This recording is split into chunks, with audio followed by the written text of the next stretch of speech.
हमारा जो institutional crisis है ना वो बड़ा हो गया है।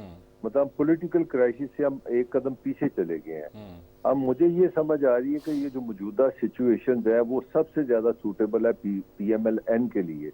उनके लिए टेलर मेड सिचुएशन है कि अगर इस कंफ्यूजन में इस केओस में अगर इलेक्शन होते हैं तो सबसे ज्यादा बेनिफिट लोगों को है। वो पूछे किस तरह। मैं एक MNA दोस्त से उनसे बात कर रहा था कि अगर आप इलेक्शन लड़ते हैं तो आपकी क्या उसके लिए रिक्वायरमेंट होती है।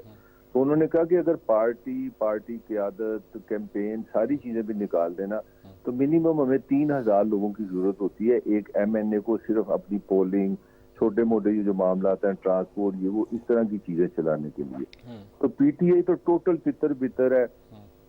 और ये PTI का कमाल ये है कि 27 साल में उनके पास जनरल सेक्रेटरी भी छोड़ गया। एक बंदा नहीं पॉलिटिकल फेस है। ये अपने हमारे जो सदर हैं इस वक्त ये पीपल्स पार्टी के कैंडिडेट हैं।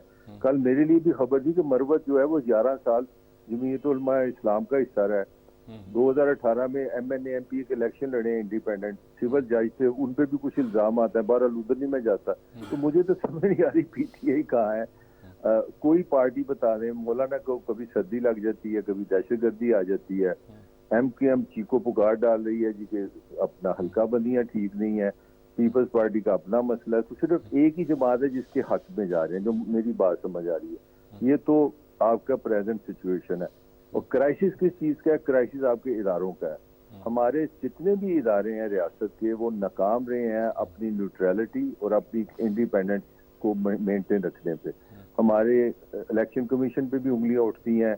हमारा अदालती निज़ाम दुनिया के, मैं निज़ाम की बात कर रहा हूँ, एज ए महकमा बात कर रहा हूँ, वो काबिल तारीफ नहीं है। आपको उसकी रेटिंग का पता है। हम 75 साल में कोई फेयर एंड फ्री इलेक्शन नहीं करा सके। एक इलेक्शन हम बड़ी दुकान लगाते हैं जी, बड़ा अच्छे इलेक्शन करा दिए 1970 के। इतने अच्छे इलेक्शन कराए कि आज 2023 आ गया, अभी तक हमने असेंबली का इजलास ही नहीं बुलाया। ऐसे अच्छे इलेक्शन कराए।